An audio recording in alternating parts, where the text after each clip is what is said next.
හරි අපි දැන් 2020 ඉනෝගනික් රචනා 9 කොටස බලමු. ඒක දීලා තියෙන පහක් දක්වන ගැලීම් සටහනේ දී ඇති E සිට Q දක්වා ඇති ද්‍රව්‍යවල රසායනික සූත්‍ර ලියන්න. ඒ ඉඳලා Q වෙනකන් හඳුනා ගන්න තියෙන්නේ. සැලකිය යුතුයි E සිට Q දක්වා ද්‍රව්‍ය හඳුනා ගැනීම සඳහා රසායනික සමීකරණ සහ හේතු බල හේතුව ඕනේ නැහැ. හරි කොටුව කඩේලු දැක්වෙන සංකේත වලින් ඝන අවක්ෂේප ද්‍රාවණ සහ වායු නිරූපණය වෙයි. හරි ඕක නම් ඉතින් කියව ඉන්න එපා. අද කෙලිමේ ප්‍රශ්නෙට යන්න. එතකොට මේ එන්න මෙතේ කිරිබත් කෑල්ලක් වගේ තියෙන එකකින් කියවෙන්නේ ඝන අවස්ථාවේ වලු. එතකොට මේ අවක්ෂේපය ත්‍රිකෝණයක් යට හරවලා තියෙන එක අවක්ෂේපලු. ඊට පස්සේ මේ ඍජුකෝණාශ්‍රිත ද්‍රාවණ රවුම වායු. හරි. දැන් බලමු. ඒ කියන එක න ලෝහයක්ලු. ඒ කියන ලෝහය ඒකට තනුක H2SO4 දාලා හරි. ඒ කියන ලෝහය කියන්නේ අම්ලයක් තුල දිය කරලා. හරි. H2S මේ ලෝහයකට අම්ලයක් දාලා ඊට පස්සේ ලා කොළ පාට ද්‍රාවණයක් හම්බෙලා තිනවා. ඊට පස්සේ C කියලා අවර්ණ ගන්ධයක් රහිත වායුව. C මොකක් වෙන්න ඕනද? අවර්ණ ගන්ධයක් රහිත වායුව. හරිද? ඒක ගන්නේ කොහොමද? ලෝහයකට අම්ලයක් දැම්මොත් පිට වෙන වායුව මොකක්ද? හරි. ලෝහයකට අම්ලයක් දැම්මොත් පිට වෙන වායුව H2. හරි. H2. ලෝහයකට අම්ලයක් දැම්මම පස්සේ පිට වෙන්නේ H2. එතකොට ඔන්න C හොයාගත්ත මෙතනම. C සමාන H2. හරි. මේ පළවෙනි කොටසට උත්තරේ ලියන්නේ C කියන්නේ H2. හරි. ඒකත් හරි. මෙයා හරි. ඊට ලා කොළ පාට අවක්ෂේපයකට තනුක එන්නේ වෙච්ච දාලා තිනවා. ඊට පස්සේ කැත කොළ අවක්ෂේපයක් හම්බෙලා තියෙනවා. ඉතින් අහන්න දෙයක් නැහැ මොකද්ද මේ කැත කොළ අවක්ෂේපය? අර මං කියන්නේ තේරවිලි වගේ තමයි. ඔන්න අනිත් තේරවිල්ල කැත කොළ අවක්ෂේපය. හරි එහෙම නැත්නම් කිලිටි කොළ. කැත කොළ, කිලිටි කොළ, ගොම කොළ ඔය මොකක් හරි කැත කතාවක් ආවොත් මේක ඇවිල්ලා මොන හයිඩ්‍රොක්සයිඩ්ද? එතන මේක ඇවිල්ලා D ඇවිල්ලා ferrous hydroxide Fe2+. Ferrous hydroxide. හරිද? Fe2+ වල හයිඩ්‍රොක්සයිඩ් එක තමයි කැත කොළ. ඔන්න Dත් හරි. එතකොට කැත කොළ හම්බෙන්න නම් මෙතන මේ ද්‍රාවණේ හරිද? මෙතන මේක කැත කොළ ද්‍රාවණේ FeOH2 නේ ෆෙරස් හයිඩ්‍රොක්සයිඩ්. එතකොට හයිඩ්‍රොක්සයිඩ් දෙන්නේ මෙතනින් තනුක එන්නේ වචලින්. එහෙනම් Fe2+ එන්න ඕනේ මෙන්න මේකේ. මේ ද්‍රාවණ. එතකොට මේ ද්‍රාවණයට Fe2+ වෙන්නේ A කියන ලෝහේ. එහෙනම් A කියන ලෝහේ මොකක් වෙන්න ඕනද? A කියන ලෝහය මේක ලෝහයක්. ඒක යකඩ වෙන්න ඕන. එහෙනම් B කියන ද්‍රාවණය මොකද්ද? Fe2+ එක මෙතන තනුක H2SO4 නේද? එතකොට Fe2+ තනියෙන් ඉන්න බෑ. එයා ත්‍රිනායනයක් හොයා ගන්න ඕනේ. එතකොට මේකෙන් සල්ෆේට්. එහෙනම් B ඇවිල්ලා ෆෙරස් සල්ෆේට්. FeSO4 බලන්න කොච්චර ලේසිද කියලා. ඔන්න ඒ ටික හරි. ඊට පස්සේ මෙන්න මේ E කියන එකට අවර්ණ මොකද්ද ද්‍රාවණයක් දාලා තිනවා. හරිද? අවර්ණ ද්‍රාවණයක් දාලා තිනවා E කියලා. E අණු අවතාව වගේ මුල් ආවර්ත දෙකට අයත් මූලද්‍රව්‍ය දෙකක් අඩංගු සංයෝගයක. ආවිතාව වගේ මුල් ආවර්ත. එතකොට මුල් ආවර්ත කියනකොට පළවෙනි ආවර්තය දෙවෙනි ආවර්තය. එහෙනම් පළවෙනි ආවර්තය මොනවද දෙන්න ඕනේ අනිවාර්යෙන්? හීලියම් සම්බන්ධ වෙන්නේ නැහැ නේ. හරි බන්ධන හදන්නේ නැහැ නේ. එහෙනම් පළවෙනි ආවර්තය හයිඩ්‍රජන් ඉන්න ඕනේ. ඊට දෙවෙනි ආවර්තය මොකක් හරි එක්කෙනෙක්. හරි දෙවෙනි ආවර්තය මොකක් හරි එක්කෙනෙක්. ද්‍රාවණයක්. හරි මොකක් වෙන්න පුළුවන්ද මේක? හයිඩ්‍රජන් එක්ක දෙවෙනි ආවර්තය කවුරු හරි. හරි අපි ඒක තියමුකෝ. ඊට පස්සේ මෙතන මේ කැතකොළ අවක්ෂේපයක්. ඊට පස්සේ ඒක ඔය මෙන්න මේ E කියන එක කියලා දැම්මට පස්සේ ඒක රතට හුරු දුඹුරු අවක්ෂේපයක් වෙලා. එහෙනම් මොකද්ද මේ? හරිද? එතකොට මේකෙදී ඔයා බලන්න ඕනේ. හරිද? මේකෙදී ඔයාට ඕන වෙන්නේ මතකද මම දුන්න මේ Fe යකඩ වලට අදාළ ෂෝට් නෝට් එක. එතකොට යකඩ වල ඔක්සිජන් අංක දෙකක් තියෙනවා Fe2+ Fe3+. අන්නේ නෝට් එක තමයි මෙතනදී ඕනේ. වෙන මොකුත් නැහැ. ඒක පුළුවන් නම් මේක උඩ දා ගන්න පුළුවන්. හරිද? ඒක ඒක ළඟ තියෙනවා නම් දැන් මේකට උත්තර ඔක්කොම ටික හොයාගන්න පුළුවන්. එහෙනම් මේ රතට හුරු දුඹුරු අවක්ෂේප මොකද්ද? අර Fe ෆෙරස් හයිඩ්‍රොක්සයිඩ් එක මම කියලා තියෙනවා ඒක ස්ථායි නැහැ. එයා ඔක්සිකරණය වෙනවා ෆෙරික් හයිඩ්‍රොක්සයිඩ් වලට. එහෙනම් මේ F ඇවිල්ලා ෆෙරික් හයිඩ්‍රොක්සයිඩ් රතට හුරු දුඹුරු FeOH3 රත දුඹුරු අවක්ෂේපේ. හරිද? Ferric hydroxide. එතකොට එයා ඔක්සිකරණය වෙලා. එහෙනම් මේ දාන කෙනා ඔක්සිහරණය වෙන්න ඕන. එහෙනම් මොකද්ද ද්‍රාවණය වෙන්නේ නැත්තේ? හයිඩ්‍රජන් උත් තියෙන E කියන ද්‍රාවණ ඔක්සිකරණ රෙඩොක්ස් වලට සම්බන්ධ වෙන එක. ගිය අවුරුද්දෙත් තිබ්බ මේක. H2O2 H2O2 පළවෙනි ආවර්තය හයිඩ්‍රජන් දෙවෙනි ආවර්තය ඔක්සිජන්. ඔය රෙඩොක්ස් වලට සම්බන්ධ වෙන වැඩිපුරම රෙඩොක්ස් වලට සම්බන්ධ වෙන H2O2. හරි. මේකත් හරි. ඊට පස්සේ මේ හයිඩ්‍රොක්සයිඩ් රත් කරලා එහෙනම් G කියන රතට හුරු දුඹුරු ඝනය මොකක් වෙන්නේ නැද්ද? හයිඩ්‍රොක්සයිඩ් එක රත් කරාට පස්සේ මොනවද හම්බෙන්නේ? හයිඩ්‍රොක්සයිඩ් රත් කරාට පස්සේ හයිඩ්‍රොක්සයිඩ් තාප වියෝජන. ඒතකොට හම්බ වෙනවා අපිට මොනවද? ඔක්සයිඩ්. හයිඩ්‍රොක්සයිඩ් තාප වියෝජනෙන් හම්බෙන්නේ ඔක්සයිඩ්. එතකොට මොකද්ද මේ? ධන තුනට අදාළ ඔක්සයිඩ් එතකොට Fe2O3 Fe2O3 ඔකට හිමටයිට් කියලා කියන්නේ Fe2O3 G කියන්නේ Fe2O3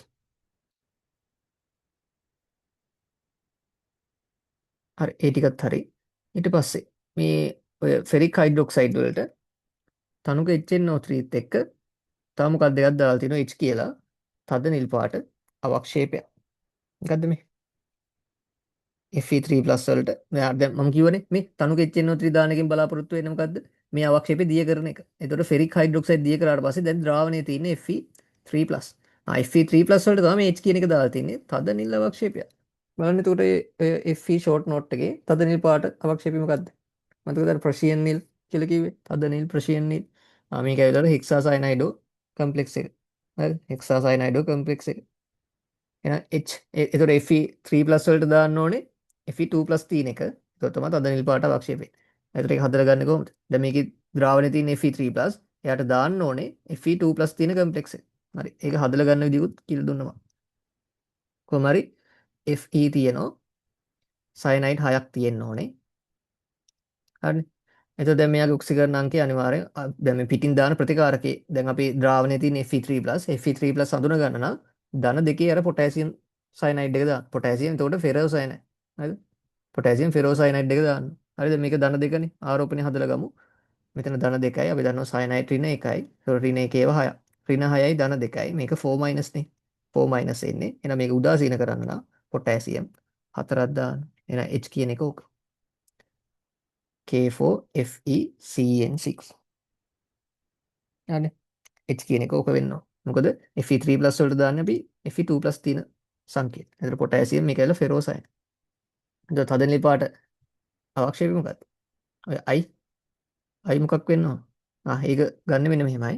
එතකොට දැන් Fe3+ වලට මේක දාන්න. හරි. මේක දාන්නේ Fe3+ වලට. හරි. Fe3+ වලට තමයි ඔක දාන්නේ. ඉතින් ඔය අයන ටික මාරු කරලා ලියන්න. හරි. අයන ටික මාරු කරා. ඊට පස්සේ මේ Fe3+ එක්ක මෙන්න මේක යනවා. හරි. Fe3+ එක්ක මේක යනවා. ඊට පස්සේ මේක ගත්තනේ අයන මාරු කරන් තියෙන්නේ Fe3+ උයි පොටෑසියම් Fe4. එතකොට ආරෝපණ මාරු කරන්න. ඒක තමයි උත්තරේ. එතකොට මොනවද හැදෙන්නේ? එතකොට Fe ඒවා හතරක් ලියන්න ඕනේ. අර අපි ලියන්නට මැග්නීසියම් ක්ලෝරයිඩ්, මැග්නීසියම් 2+, Cl-. එතකොට මෙතන 2යි, මෙතන 1යි. එතකොට මේ දෙක මාරු කළා තමයි අපි සූත්‍රය ලියන්නේ. Magnesium chloride. ඒක තමයි මෙතන කරේ. ඒක තමයි මෙතන කරේ. මෙතන 4යි, මෙතන 3යි. දැන් මේ දෙක මාරු කරනවා. ඒක තමයි මෙතන කරන්නේ. හරි. එතකොට Fe ඒවා හතරක් එනවා. ඒ ප්‍රශ්නය මේ තද නිල් අවක්ෂේපය ලියන්න හදා. එතකොට Fe ඒවා 4යි. හරි. Fe ඒවා 4යි. එතකොට මෙන්න මේ ඔය සංකීර්ණ අයනේව 3ක් ඕන. Fe CN6 3. ඔන්න ඔක තමයි තද නිල් පාට අවක්ෂේපය. ඔක පාඩම් කරගන්න. හරිද? ඔක පාඩම් කරගන්න. හදලා ගන්න බැරි නම් පාඩම් කරගන්න. හදලා ගන්නත් පුළුවන්. කටපාඩම් කරන්න නැතුව මේක හදලා ගන්නත් පුළුවන්. නැත්නම් පාඩම් කරගන්න. මේක සෑහෙන්න ඕනේ. ඉස්සරහට සෑහෙන්න හම්බෙයි. හරි නේද? මොකද මේ Fe3+ අඳුර ගන්න හොඳ පරීක්ෂණයක් ඕක. හරි. ඒ ටිකත් හරි. දැන් මේ අනිත් පැත්තට J කියන කහදබුරු ද්‍රාවණයට තනුක NH4OH දැම්මට පස්සේ තමයි ඔය හයිඩ්‍රොක්සයිඩය හම්බෙලා තියෙන්නේ. හරිද? J කියන කහදමුරු පාට ද්‍රාවණයට NH4OH දැම්මට පස්සේ තමයි F කියන එක හම්බෙලා තියෙන්නේ. එහෙනම් මේ J කියන ද්‍රාවණය අනිවාර්යෙන් Fe3+ තියෙනවා. හරිද? Fe3+ තියෙනවා. J කියන ද්‍රාවණය Fe3+ තියෙන්න ඕනේ. හයිඩ්‍රොක්සයිඩ් එන්නේ මේකේ. තනුක NH4OH ඇමෝනියා වලින් තමයි හයිඩ්‍රොක්සයිඩ්. ඒතර මේ ද්‍රාවණය Fe3+ තියෙන්න ඕනේ. ඒක නිසා තමයි කහදමුරු. අපි කතා කරන්න තියෙනවානේ Fe3+ කහදමුරු. හරි. ඊට පස්සේ බලන්න ඒකට අවර්ණ දුර්ගන්ධ වායුව. මොකද්ද මේ වායුව? ඉතින් අහය අහන්න දෙයක් නැහැ. අවර්ණ දුර්ගන්ධ වායුව. ගන්ධ වායුව එකයිනේ තියෙනවනේ සිලබස් එකේ. මොකද්ද ඒ? K කියන්නේ H2S අහන්න දෙයක් නැහැ ආයේ. ඔන්න අර අනිත් තේරවිල්ල. ඒ දුර්ගන්ධ වායුව. හරි. දුර්ගන්ධ වායුව.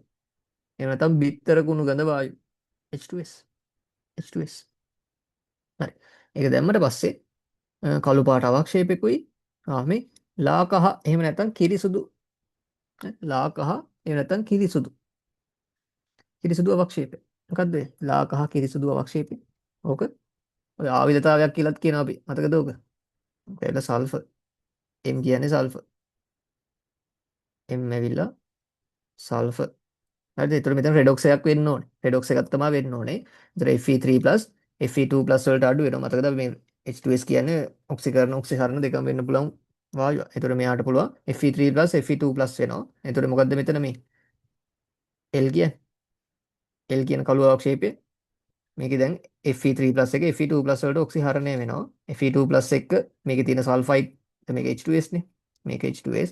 මේකේ තියෙන සල්ෆයිඩ් සෙට් වුණාට පස්සේ ෆෙරස් සල්ෆයිඩ් හැදෙන්න පුළුවන්.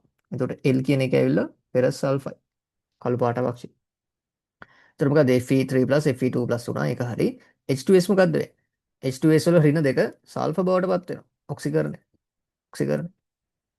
හරි. එතකොට මේක ඇවිල්ලා FeS. FeS හැදෙනවා L කියන මේ එක.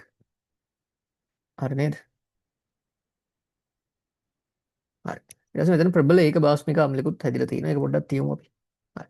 දැන් මේක ද්‍රාවණයන්නේ අනිවාර්යයෙන් මේකේ ඇනයනයකුත් තියෙනවා. ඇනයනය හොයාගන්න තමයි මෙන්න මේ ටික දීලා තියෙන්නේ. එතකොට මේකට AgNO3 දැම්මට පස්සේ සිල්වර් නයිට්‍රේට් දැම්මට පස්සේ සුදු පාට අවක්ෂේපයක්. හරි. සුදු පාට අවක්ෂේපයක්. තනුක NH4 වල දිය වෙලා. මොකද්ද? ඔන්න අනිත් තේරවිල්ල. සුදු පාට අවක්ෂේපය තනුක NH4OH වල දිය වෙනවා. නැත්නම් සුදු පාට අවක්ෂේපයක් තනුක ඇමෝනියා වල දිය වෙනවා. මොකද්ද ඒ අවක්ෂේපය? විශ්ලේෂණ පළවෙනි කාණ්ඩයේත් කතා කරා. AgCA. එහෙනම් මේ Q ඇවිල්ලා AgCA. සුදු පාට අවක්ෂේපය තනුක NH ඇමෝනියා වල දිය වෙනවා. හරිද? එතකොට මේ AgCl වලට Ag එන්නේ සිල්වර් නයිට්‍රේට් AgNO3 වලින්. එහෙනම් ක්ලෝරින් එන්න ඕන කොහෙන්ද? ක්ලෝරින් එන්න ඕනේ මෙන්න මේ ද්‍රාවණය. එහෙනම් මේකේ තියෙන්නේ මොකද්ද? මේකේ තියෙන්නේ ඇනයනය ඇවිල්ලා Cl-. එතකොට මෙතනින් J කියන එක ඇවිල්ලා මොකද්ද? පෙරික්ලෝරයිඩ් FeCl3. තේරුණාද? බලන්න කොච්චර ලේසිද කියලා. එහෙනම් මේක භාෂ්මික අම්ලය මොකද්ද? ඒක භාෂ්මික අම්ලය ප්‍රබල ඒක භාෂ්මික අම්ල. ඒක භාෂ්මික කියන්නේ H එකයි තියෙන්නේ. හරිද? මේක අපිට කියන්න පුළුවන් මේ ඒක භාෂ්මික අම්ලයක් කියන්නේ භාෂ්මයට එකයි දෙන්නේ. ඒ කියන්නේ භාෂ්මයට එක H+ එකයි දෙන්නේ. ඒ කියන්නේ HCl HNO3 H2 ඒ වගේමනේ. එක H එකක් තියෙන අම්ල. එතකොට මෙතන හැදෙන්නේ HCl. මොකද මේකේ Cl- තියෙනවනේ. HCl තමයි උතන හැදෙන්නේ. ඒක ප්‍රබල ඒක භාෂ්මික. ඊට ඒක ප්‍රෝටික අම්ල කියලාත් කියන්න පුළුවන්. ප්‍රෝටෝන එක H+ එක. ඔය H+ වලට කියනවා අපි ප්‍රෝටෝන කියලා. H+ වලට සමාන පදයක් ප්‍රෝටෝන. ඒක ප්‍රෝටික කියන්නේ ඒතකොට ප්‍රෝටෝන එක H+ එක. හරි. ඊට පස්සේ ඒක භාෂ්මික කියන්නේ භස්මයට දෙන්නේ H+ එකයි. ද්විභාෂ්මික කියනකොට භස්මයට H+ දෙකක්. ත්‍රිභාෂ්මික කියන භස්මයට H+ තුනයි. කියන්නේ යාගේ H+ තුනක් තියෙනවා. හරි හරි. ඊට පස්සේ මොකද්ද මේක වෙලා තියෙන්නේ? Fe3+ තියෙන ද්‍රාවණයකට ස්වල්ප ලෙස ආම්ලික O කියන එක දාලා තියෙනවා. තද රතු ද්‍රාවණය. මතකද මේක? තද රතු ද්‍රාවණය, තද රතු ලේ රතු. මොකද්ද? සයනයිඩ්. අර තයෝසයනයිඩ් එක. එතකොට මේ තද රතු ද්‍රාවණයේ Fe සයනයිඩ් එක වෙන්න ඕනේ. N එක ඇවිල්ලා FeH2O5SCN. මෙන්න මේක. එතකොට මේක ප්ලස්. හරිද? ඔය විදිහට ලියන්න පුළුවන්. 2+ නේ. මොකද Fe3+ නේ මේක 2+ වෙන්න පුළුවන්. නැත්තම් මේක ලියන්න පුළුවන්. හරිද? මෙන්න මෙහෙම. Fe3+ නේ. Fe3+ එක දැන් මේකට දාන්න අපි තයෝසයනයිඩ්. හරිද? තයෝසයනයිඩ්. එතකොට මේ අයන මාරු කරලා ලියන්න පුළුවන්. එතකොට මෙතන 3යි මෙතන 1යි. එහෙනම් FeSCN 3ක් කියලා ලියන්න පුළුවන්. ඔකත් අවුලක් නැහැ. හරිද? වඩාත්ම හොඳ උත්තරේ තමයි මේක. මේකත් අවුලක් නැහැ. අයන නිකම්ම මාරු කරලා ලියන්න. හරිනේ? හරි. එහෙමත් නැත්නම් තව විකල්ප උත්තරයක් දීලා තිනවා. මේකත් හරි. FeSEN 2+. ජලය නැතුවත් ලියන්න පුළුවන්. හරි. ඔය තුනම හරි. තුනම හරි. තුනෙන් මොකක් හරි එකක් දෙන්න තිබ්බනම් ඇති. හරි. ඊට පස්සේ හරි ඒක හරිනේ. එතකොට මේක SCN-. මේකේ අනිවාර්යෙන් SCN- තියෙන්න ඕනේ. ඒක මොකක් මොන තයෝසයනයිඩ්ද කියලා බලන්න ඕනේ. සෝඩියම්ද වෙන මොන හරිද කියලා. පොටෑසියම් තයෝසයනයිඩ් වෙන්න පුළුවන්, සෝඩියම් වෙන්න පුළුවන් අපි දන්නේ නැහැ. හරි. ඊට පස්සේ මෙන්න මේකට අණුක NaOH දාලා දැම්මට පස්සේ නෙස්ලේ ප්‍රතිකාරකයෙන් තෙත් කරන ලද පෙරහන් කඩදාසිය දුමුරු පැහැයට හරවන. මොකද මේ වායුව? නෙස්ලේ ප්‍රතිකාරකය දුමුරු පැහැයට හරවන. අනිවාර්යෙන් P කියන්නේ ඇමෝනියා. P සමානයි NH3. NH3. අයිතොර භෂ්මයක් දැම්මට පස්සේ NH3 පිට වෙන නම් හරි භෂ්මයක් දැම්මට පස්සේ NH3 පිට වෙන නම් මේක මොකක් වෙන්න ඕනද? මේක අනිවාර්යයෙන් ඇමෝනියම් ලවණයක් වෙන්න ඕන. හරි ඇමෝනියම් ලවණයක් වෙන්න ඕනේ. එහෙනම් මේක කැටායනේ NH4+.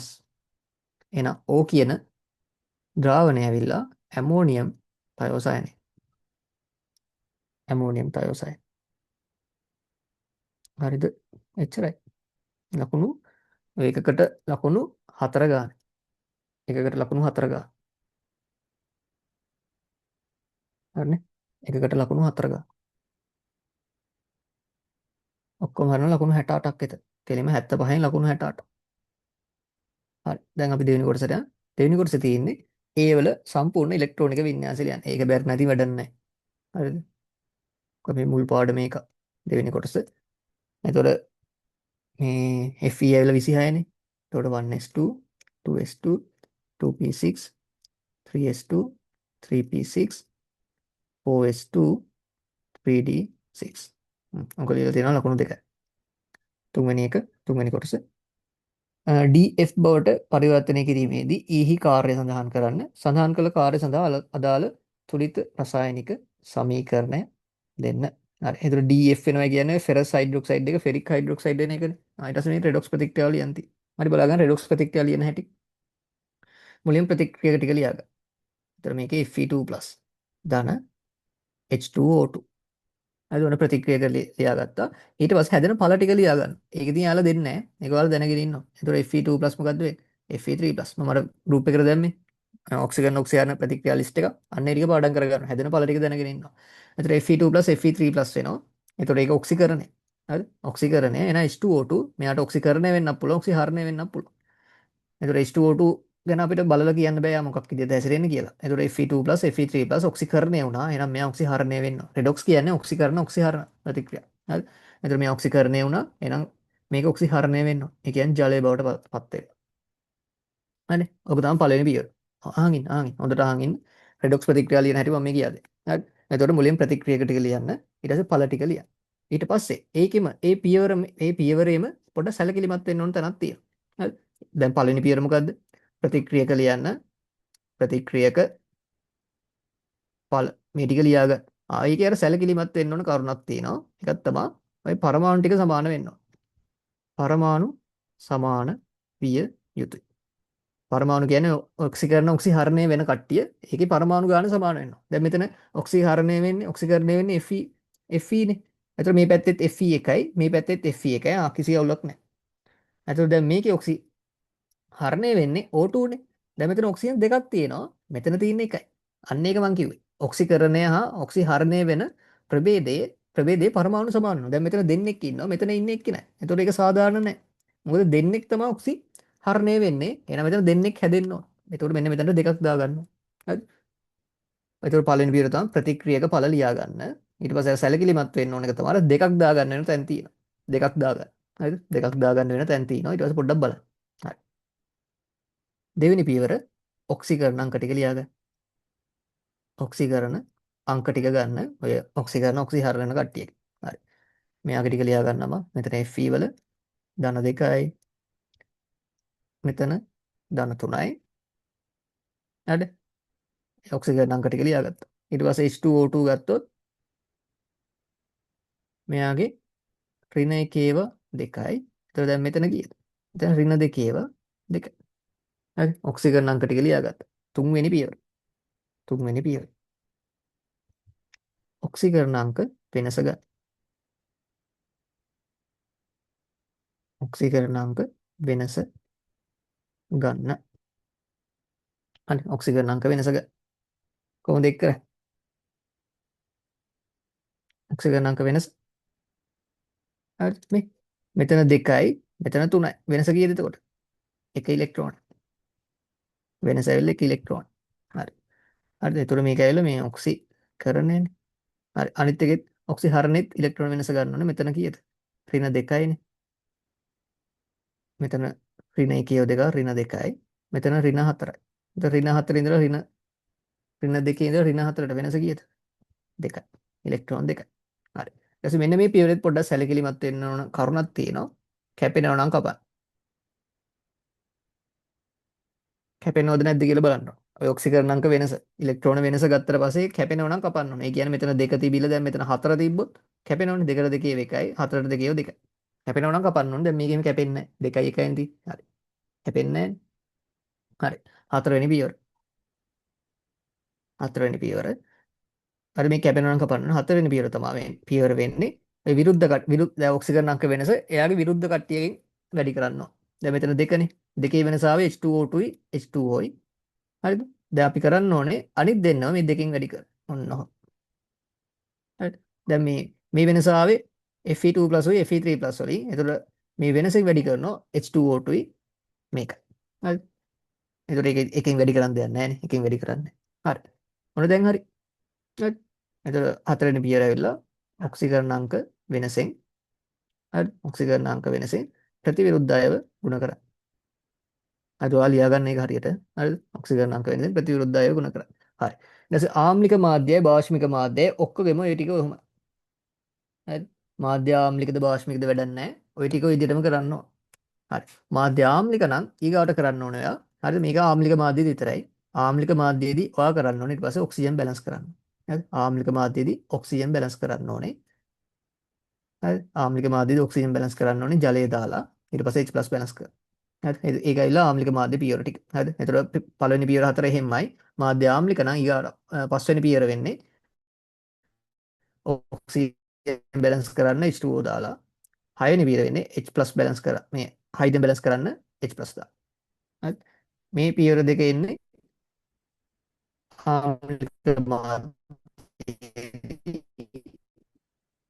හරි. එතකොට මේ පියවර ටිකේ ඔයා පිළිවෙලට කරගෙන ගියොත් ඕනම රෙඩොක්ස් ප්‍රතික්‍රියාව තුලිත කරගන්න පුළුවන්.